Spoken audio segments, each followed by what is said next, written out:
That's the sound of a big deal. At Wayfair, that sound happens a lot. Dream sofa for half the price? Big deal. New dining table you've been eyeing for months? Big deal. Finally picking up those last few pieces and finishing that bedroom?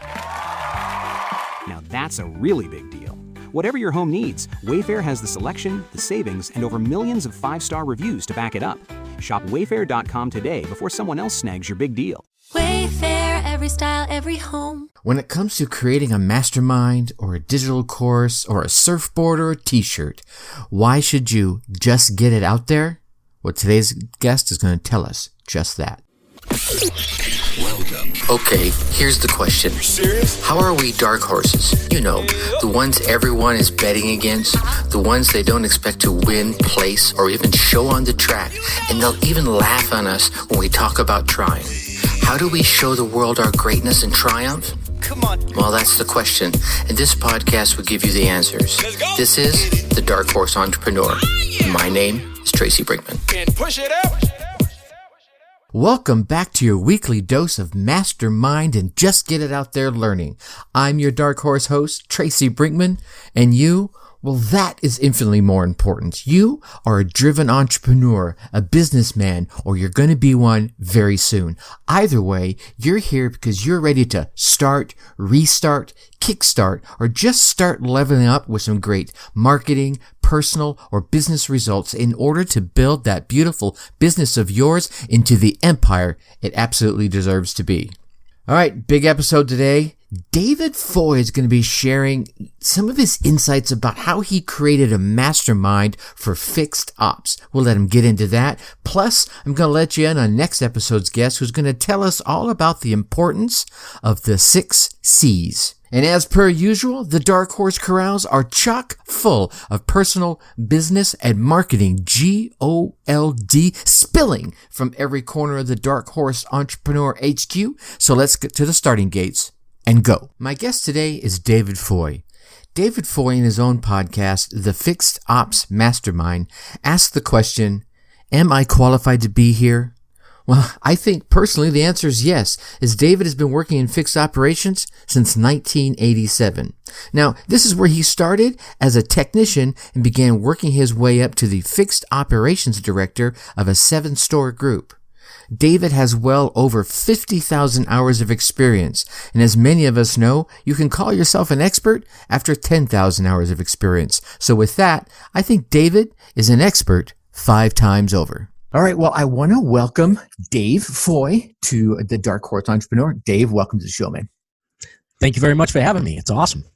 I wanted to bring you on because I thought your story is kind of cool, and I was checking out, I think it's Fixed Ops Mastermind, and everything I've learned and stumbled across it, and I'm sure you'll be able to share with us some of the cool details behind the scenes, definitely had me interested, and I wanted to be sure to get you on here to tell your story to our fellow entrepreneurs out there listening. So I'm just going to step back and give you the floor and, share with us, what you've gone through, your cool, you're good, bad, and ugly, and to get to where you are now, and why you love doing what you do so much. Yeah, absolutely. Again, thanks for having me on. So I'll do a little bit of a Cliff Notes version because it is spanning 30 plus years in fixed operations. I totally get it. So fixed operations, for everybody out there who is not involved in the automotive world, is a service and parts departments, and also includes body shops for mainly new car dealerships. So that's what encompasses fixed operations. It is called that because the hours that we have to sell each day is a fixed asset. So that's why it's called fixed operations, not a real deep thinking put into what they called it. So I started my journey back at the end of high school. I was actually enrolled in a computer science and repair program to go to college with. And my dad worked at the college, and he said, hey, Ford has this really cool new program coming out. Why don't you check it out? And so I went and listened to their spiel and wound up changing over to what Ford called the asset program. And that's where I started, went through that program, became a technician, and quite honestly was not a real good technician. So I backed out of being a technician after about 4.5 years and went to the service desk, where I became a service advisor, taking care of the customers as they were coming in the door, and really found what I love to do, which was taking care of customers, giving them advice on what they should be doing with their cars. And within the first year of being there, I won an award from Ford for being a top service advisor in the country. And I won that for the next 3 years running until Ford canceled the program. I guess they got sick of sending me on trips. So Nice. yeah. From there, I worked my way up from there, up to an assistant manager, a manager, all the way up to being a fixed ops director, where I was running a group of 7 stores. And I had only been doing that for a few months when my dad got ill, which was at the beginning of this year, the end of this year. It's still this year, the end of last year. And I made a move I was about an hour and a half from home every day. My parents live right next door to me. So I made the decision to leave that group, come back to being a service director, just running one store, but that store is 11 minutes from my house. Nice. So I could be close to help my dad out, which worked out very well. He ended up passing at the end of February. So I was able to be close for the last 3 months, be right there and be able to help him through that. So, so that's where I am now. The Fixed Ops Mastermind, was a moniker that was given to me by somebody on LinkedIn named Ted Ings. He started calling me that. That's not a self-given title. But I took that title and ran with it, created the Fixed Ops Mastermind program, where we do every Tuesday night. We have a paid membership that we have experts, we get together, we discuss things going on in our stores and help each other find solutions to those. I'm actually getting ready to introduce a free version of that that will be during the day to make it a little easier for people to get to, pop in while they're at their stores and have a listen and get some knowledge out to people. So what I find in this industry is a lot of us came up through the ranks like I did, but a lot of people did not get lucky enough to have the mentors that I had along the way that taught me how to deal with people and how to run a department. And a lot of times what ends up happening is, excuse me, you get somebody who's a service advisor, the service manager gets fired or leaves, and they go, all right, you're the best service advisor, you're next in the chair. And right. That's your training for management. Whether they're ready or not, right? Exactly. and what happens is you end up with a lot of poor managers through no fault of their own, but a lot of poor managers, which leads to a lot of issues with keeping people and having long-term employees and their own job satisfaction. So that's kind of the cliff notes of my 30 plus years in this business. Nice. And I think first off, let me back up and say, well, congratulations for, winning that Ford Top Service Award multiple years running. I'm sure there was a pretty good field of competition in that. That kind of says a lot about your expertise in the area for sure. And I think that's kind of backed up again by someone else giving you that moniker of the Fixed Ops Mastermind. I think so many times there are things that we as just business men and women or entrepreneurs think it just comes naturally to us, or it's easy, but someone else says, dude, you're so good at that. You need to teach others. And then they give you some sort of moniker like that. So congrats in both those areas for being recognized in that. Now, I want to pick into the mastermind for a minute or two, if you don't mind. I think lots of folks may be aware of them. Lots of folks may not. And you scratch the surface saying you guys get together, once a week and kind of discuss issues. And is there someone that's kind of at the head of the table, or is it like everyone else just helping? Oh, I went through that same problem. Here's the best way to solve it. Or share a little bit more about that for me. Yeah, so I act as the moderator of the group, if you would. Mm-hmm. But what I do is I try to bring on an expert every week in a different area of either the dealership or life. We've had people who run the what they call the BDC, the Business Development Centers, where they're answering calls, scheduling appointments, calling people for recalls, that type of stuff. I've had people in from there. I've had people in who are experts on the amount of data that we have available to us and how to better use that. And all the way up through, we had Christopher Salem on, who came on and talked about mindset. He's a certified mindset expert. Nice. He wrote the book Master Your Inner Critic, and he came on and talked about mindset and meditation and journaling and limiting beliefs, and we kind of took a detour from the automotive side to kind of handle the other stuff, which you need to be successful in business. You got to take care of yourself before you can take care of others. Absolutely. I totally agree with that. It's one of the things I've actually kind of premised this whole podcast on. Is like, yeah, we're going to come in here and talk about some great tips and techniques and strategies, but we're also going to, tackle that whole personal development arena. Otherwise, if your mindset is jacked, your biz set gets jacked as well, right? Absolutely. So share with us maybe some of the biggest struggles you came through, maybe more so on this entrepreneurial journey that you're embarking on. Yeah, so certainly this entrepreneurial journey has been much different than my journey through the dealerships. The dealerships obviously have at least some established principles and processes was the word I was looking for. Sure.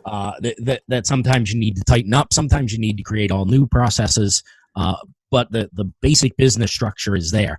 And when you break out on this entrepreneurial journey, you realize there is no structure there, and you need to create all of that.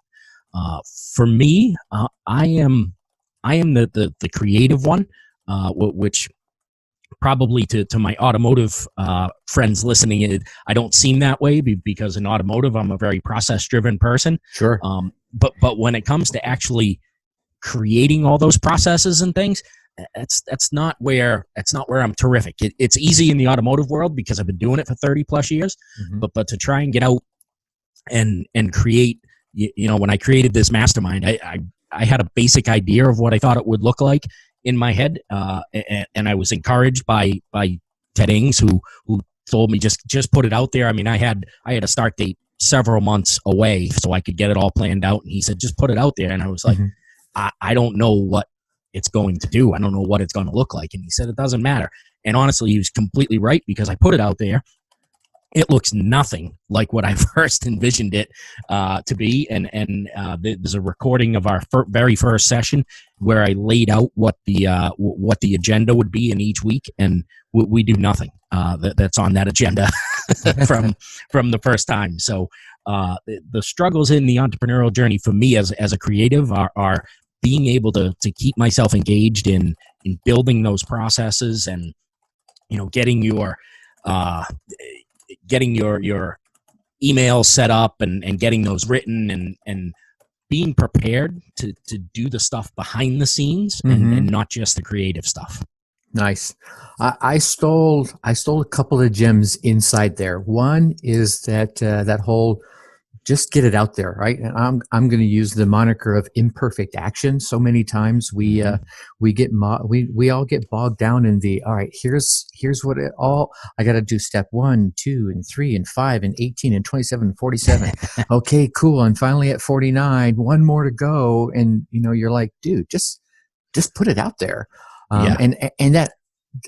Again, that almost, in your example as well, it kind of leads up to, what you think it's going to look like is probably not what it's going to end up looking like. And it's probably going to end up looking way better.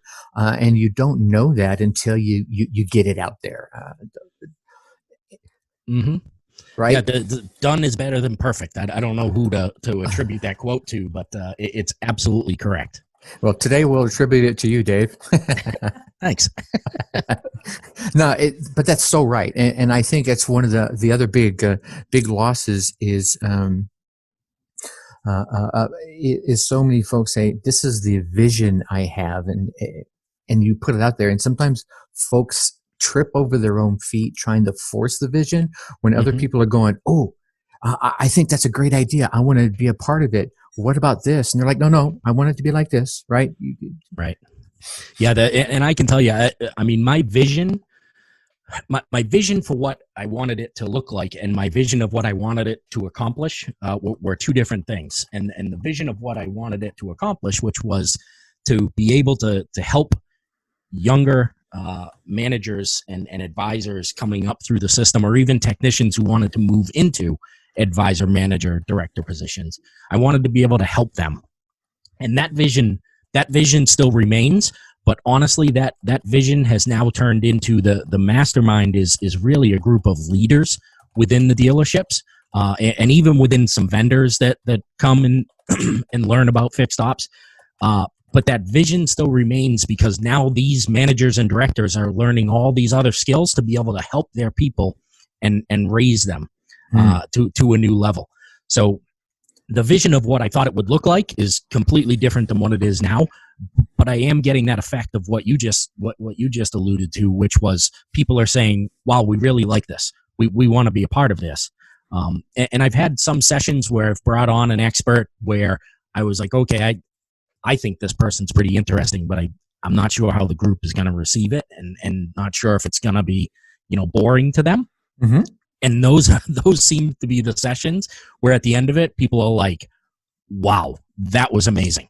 Yeah, and I always sit back and go, okay, that's interesting, because that's not how I thought it was going to go. And, sometimes you just got to let the universe take over and take you in the direction you're supposed to go.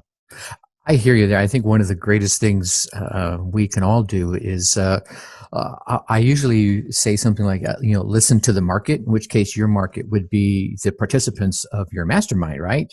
And if you keep getting that great feedback, then, you keep pushing that envelope on what folks you have coming in presenting to them.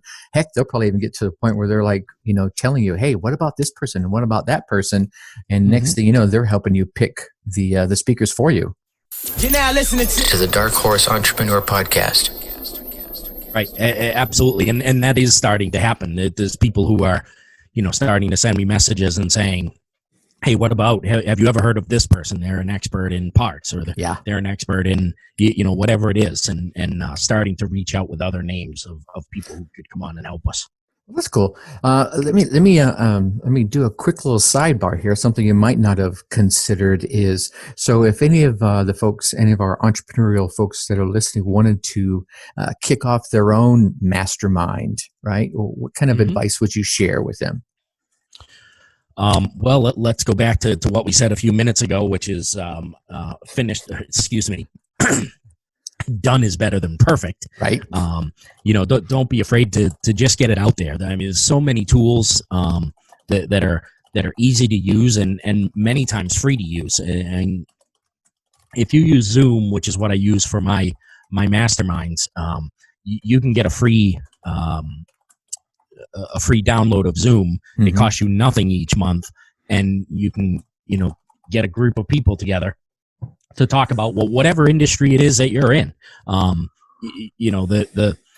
guess maybe we should go back and talk about the mastermind itself a little bit for anybody who's not familiar with what a mastermind is. Please. Napoleon Hill introduced it in his book called Think and Grow Rich, which for anybody listening that has not read this, you need to go and spend the time to read it. But in that book, he explained that when you get a group of people together, when you take two people and put them together, that those two minds form a third invisible power, likened to a third mind. So you have multiplied the power of what comes out of that, and what thoughts and ideas and solutions come out of that you would not have gotten yourself, and that other person would have not gotten themselves. But putting the two of you together, you came up with a solution that would not have been possible alone. And that's the whole theory behind the mastermind is you get people in there. Nobody needs to have the right answers. It doesn't matter whether you have 4 minutes of experience or 40 years of experience. Everybody has something to contribute, and they all come together to create a larger power and more solutions. It's powerful stuff. It is, and it was funny you mentioned that Napoleon Hill, which obviously that's a great book, and I'm a big fan of Napoleon Hill, and gosh, all of his stuff. I think I've read, watched, or consumed it in one form or another. Everything I've seen it with his name on it. But if we go back even further, Benjamin Franklin in his biography was talking about what he called the Who-unto group, and it's Junto, I believe is how it was spelled, and it was him and I think it was like 4 or 5 other businessmen in the area, and at this time it would have been in Philadelphia.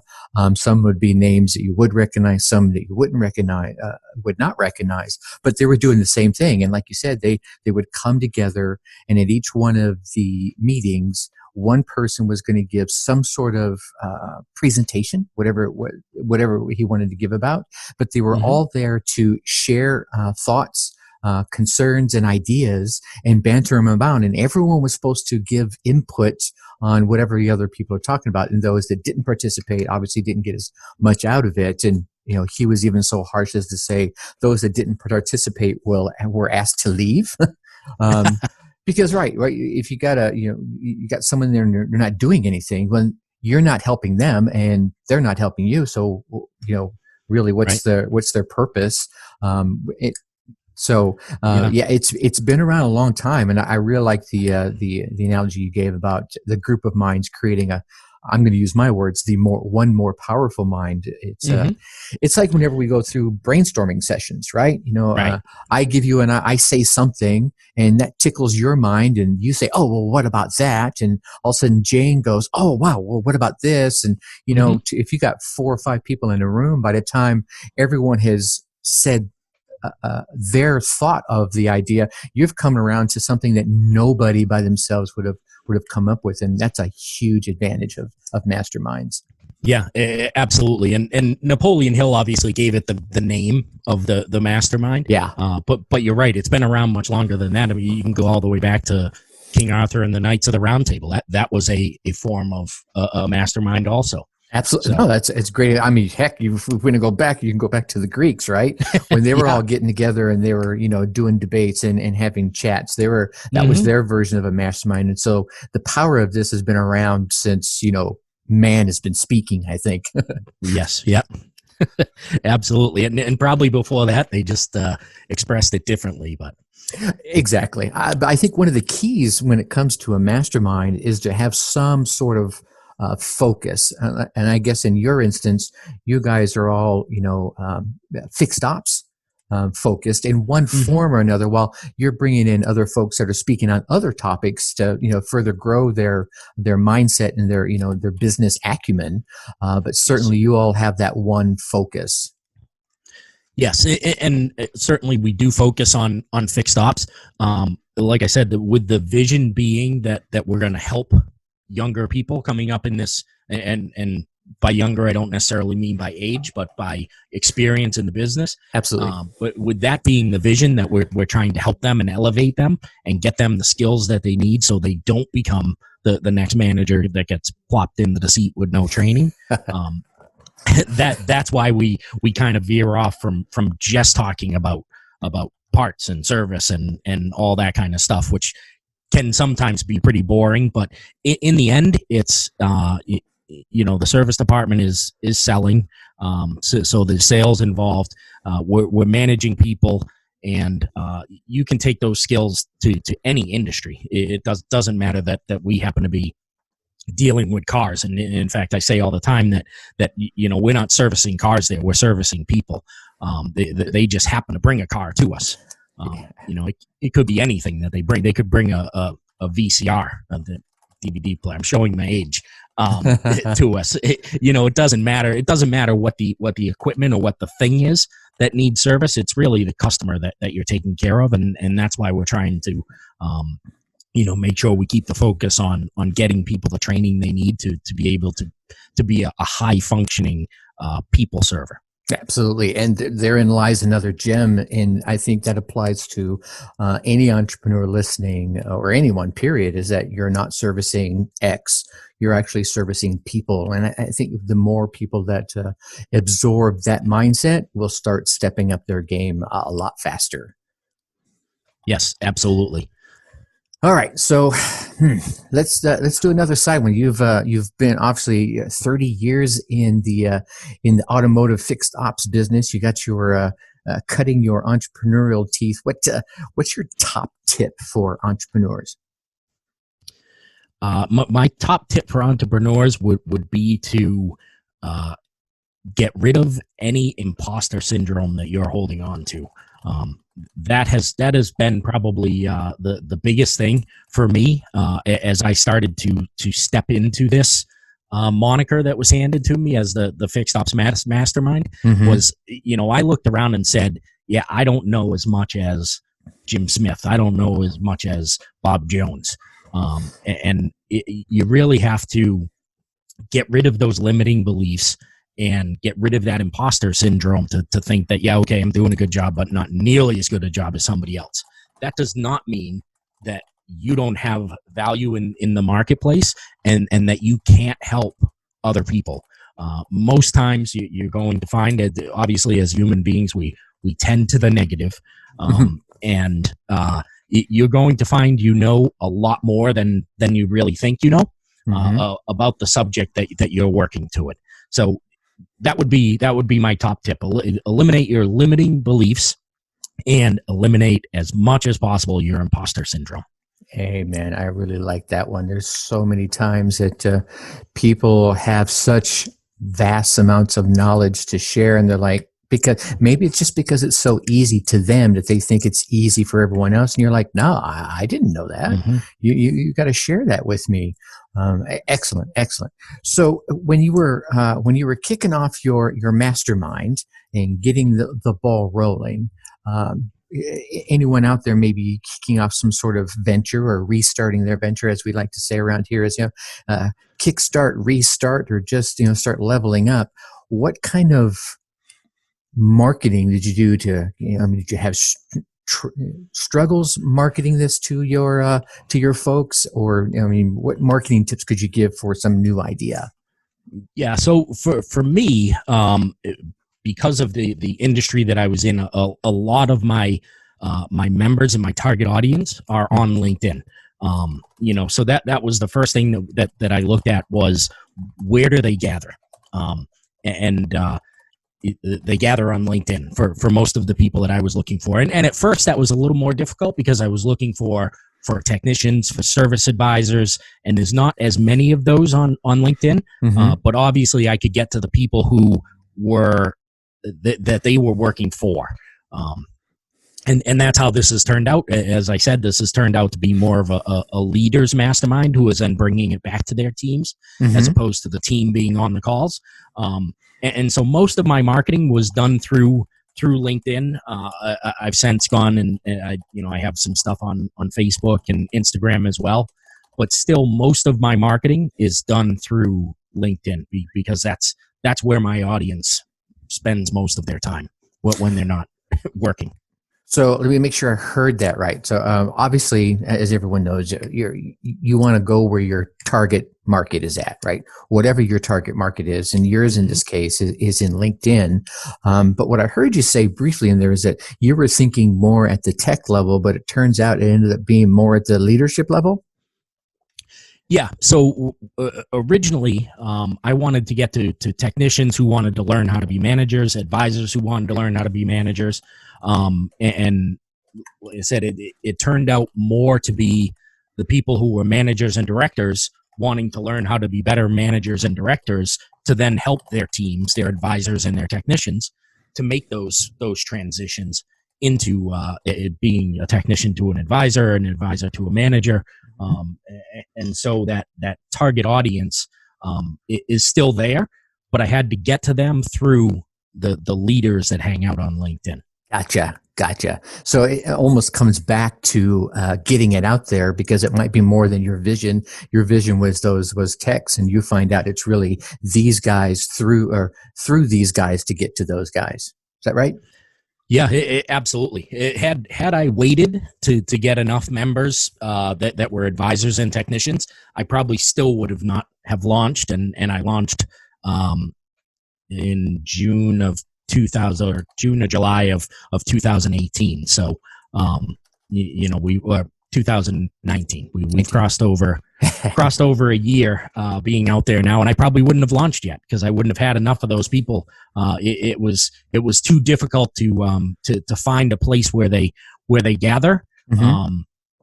Other than there's some Facebook groups where service advisors gather, but it's really, a place where they kind of make fun of things that happen during the day and that type of thing. It's not going to be the it's like the digital watering hole, right? Yeah, exactly. It's not going to be the people who are actually looking to level up. I gotcha. No, and I think this almost brings us full circle. I mean, it comes back to what you said in those gems of your biggest struggle was that imperfect action, getting it going out there. It might not end up being the vision you thought it. In this case, and quite often, it ends up being better. So done is better than perfect, right? Absolutely. Nice. Absolutely. So, any final thoughts? After your final thought, I definitely want to give you an opportunity to, share with anyone that might be interested in finding out more about the Fixed Ops Mastermind and any of your other goodness. Certainly. Final thoughts for anybody out there that's looking to get out on your own. Certainly, I encourage you to do that. Don't endanger your family's future by leaving what provides income, but certainly get out there, find what drives you. I know everybody says find your passion. You won't work a day in your life, but your passion is not always going to be what is going to be able to pay the bills. But certainly you can find something that actually drives you, that can turn around and make money for you. Or maybe you're not looking to make money. Maybe you're just looking to have something out there on the side that you enjoy doing. I encourage you to get out there and do that. It makes a huge difference in your life in general. Nice. Yeah, I can't even add to that. That was perfectly said. So Dave, share with everyone if they want to find out more about Dave and all his goodness. Dave Foy, everyone FOY, Fixed Ops Mastermind, any other places, and take it away. The fixedopsmastermind.com is the website for the mastermind. On LinkedIn, it's David Foy on LinkedIn. I don't know exactly how that comes out. I think it's at the end, but if you search for David Foy, Fixed Ops Mastermind, you will find me. Okay. And also have the podcast, which right now is also by the same name, fixedopsmastermind.com. That is going to be changing to Backhouse Success soon. So depending on when this gets released, if you're searching for it, it might be under Backhouse Success as opposed to Fixed Ops Mastermind. All right. And I'm going to be sure to get all those links into the show notes when this comes out. Oh, gosh, from the time that you and I are talking, it'll probably be about 3-4 weeks. But we'll definitely get all those into the show notes for you, including that Awesome. LinkedIn. All righty, sir. Well, I definitely appreciate your time, David. Thank you so much. Tracy, thank you for having me. It was a great conversation. I really enjoyed it. Absolutely. Definitely appreciate it. All right. There we go, ladies and gentlemen. David Foy dropping Fixed Ops Mastermind bombs on us today. What thoughts did you come away with? Here's some of the thoughts that I came away with. Thought number 1. Here we have yet another story of a person starting in one place and ending up somewhere entirely different. David started off as an automotive technician, but he found, by his own admission, that he wasn't a great technician. But once he moved over to the service desk, it started to click, and he even started to win awards for his level of service from Ford. Wow, right? Again, I want to remind everyone listening to find the part of your life or your business that makes your heart sing. Focus on that. Start winning your own awards of joy and revenue that come from following your passion.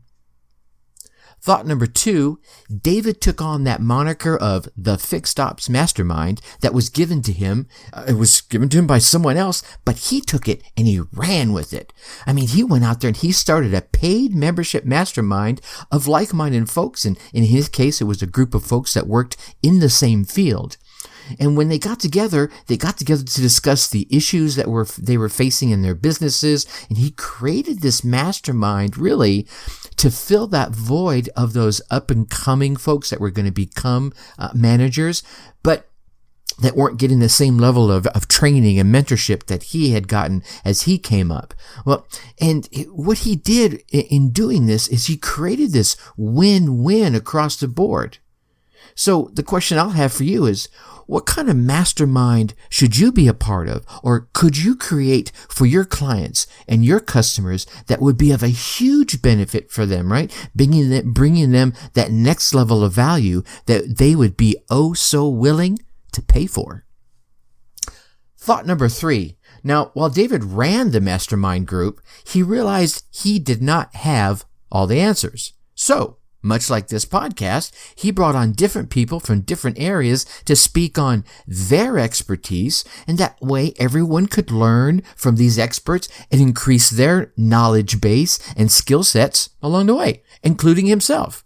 So the question becomes here, how could you leverage your skills and your expertise of those that you do know, and even some of those folks that you don't know, to enhance your product and your service to those in your audience? Thought number 4, just put it out there. David was encouraged to start the mastermind by his mentor, right? And he mentioned having a start date that was literally a few months out. And his mentor had advised him to just put it out there. And that's what he did. And he was glad he did, because how it currently looks today looks nothing like he originally envisioned it. So how many of us, yeah, you hear that? How many of you are putting off starting or restarting or kickstarting your entrepreneurial journey because you want to get it all right and you want to get it all perfect and you want to get it all ready to go? Well, let's follow David's advice and just put it out there. Let your prospects and your customers give you that valuable input that you need it guided along the path that the market needs it to travel. All you'll have to do at that point is steer and step on the gas as the universe literally lays out the road in front of you. Thought number 5, be a people pleaser. What is the number one way to get from where you are to where you want to be? I think Zig Ziglar answered this well, and I'm going to spin a different version of that.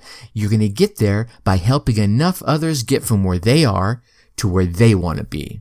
See, no matter what your business is, and I think this applies in life and relationships too, but no matter what your business is, in the end, your product is not, and I say again, your product is not about you. It's about your customer. So be a people server. All right, ladies and gentlemen, my Dark Horse friends and family, what ideas and thoughts inspired you from today's episode or any of the previous episodes? Whatever they are, right, or whatever they were, take some time today and put them into action. Get out there, run your race, get your results, and let me hear about them. Seriously, email me at tracy@darkhorseschooling.com. Share the tips and the ideas that you came away with, how you put them into action, and what results you gain from them. All right, on tomorrow's episode, your humble host, yep, that's me, I'm going to be chatting about the 6 C's of entrepreneurship. You didn't think it was going to be some sort of geography lesson, did you? Plus, I'm going to be telling you about some big changes that are happening in the following week. Ooh, got some big exciting things on the horizon. Now, I know you want to keep getting all these valuable tips and inspirational stories from this podcast, so please go on down there, hit that subscribe button. While you're there, drop us a 5-star rating and write us a quick review. And of course, don't keep all this entrepreneurial GOLD all to yourself. Share the podcast with other entrepreneurs and business owners you know will get value from it. With that, I'm going to leave you as I always do. Think successfully and take action. Thank you for listening to the Dark Horse Entrepreneur Podcast. Thanks for tuning in. Check us out at www.darkhorseschooling.com. All right. My name is Tracy Brinkman.